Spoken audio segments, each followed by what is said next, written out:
ओमा के लाग्यो त्यो यार सो म चाहिँ जता जता पनि टेस्ट राइड गर्छु कि म चाहिँ टेस्ट राइड मतलब टेस्ट राइड क्या कुन चाहिँ बाइक फास्ट छ भनेर होइन यो N60 160ले मलाई लास्टै ओभरटेक गर्यो अब त लास्ट हो क्या मैले स्टिकर देख्दाखेरि N60 चाहिँ लाग्यो होइन बिना हेलमेट होइन डबल डोर यस्तो तोप गुतिरहेछ मा कसम 180 वर्ष भएर पनि किन नभेटे जस्तो लागिरहेछ मलाई त भेट्दै भेटेन गाइज यस्तो कुदाइ पनि मैले हेर्नु गाइज बल्ल भेटेँ एकदम सबक सिकाएँ नि त म बिना हेलमेट क्या यस्तो कुदाइदिनु ल N60 पनि यस्तै रहेछ 150 160 सीसीको बाइक पनि ओइ ओइ मा के हो यो डर लाग्यो यार कति सक्दैन ल फेरि जितेँ ओ यस्तो पावरफुल छ र यो होइन रहेछ यार 250 ओइ मा सक्दिनँ 250 सीसीको बाइक रहेछ मा 160 सीसीको भनेर ल खातिर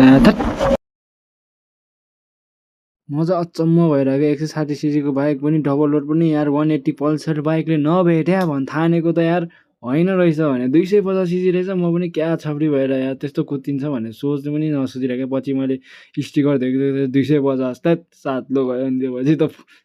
हुँदैन खेल्नु हुँदैन भने मैले रोकेको गाइज होइन कहाँ दाच्नै मिल्दैन नि कहाँ 180 र 250 कहाँ मेरो मात्र होइन कि 257को तल क्या होइन जुनै बाइकले पनि त्यो 250 सीसी बाइकले जिताउनु सक्दैन क्या होइन अनि मेरो चाहिँ झन् कति कम होइन त्यति कम भयो भने मलाई थाहा छैन त्यही भएर म चाहिँ होइन त्यसलाई ट्राई गर्छु कि जित्छु कि भनेर मैले टेस्ट राइड स्पिड चेकअप गर्न खोजेको मरि गयो भेट्नु पऱ्यो नि त्यही हो म हारेँ गाइज म हार मान्छु नै कहाँ यत्रो स्लो सिजीले कहाँ जित्न सक्छु र होइन पावर पनि बबाल छ त्यो बाइकमा त्यही हो NX2 भन्दा अलिक बढी पावर छ अनि NX चाहिँ भन्दा पनि मिल्छ 200को चाहिँ होइन त्यस्तो लाग्छ त्यस यस्तै हो खतरा लाग्यो मलाई पिकअप सिकअप त बबालै छ फेरि त्यो बाइक फेरि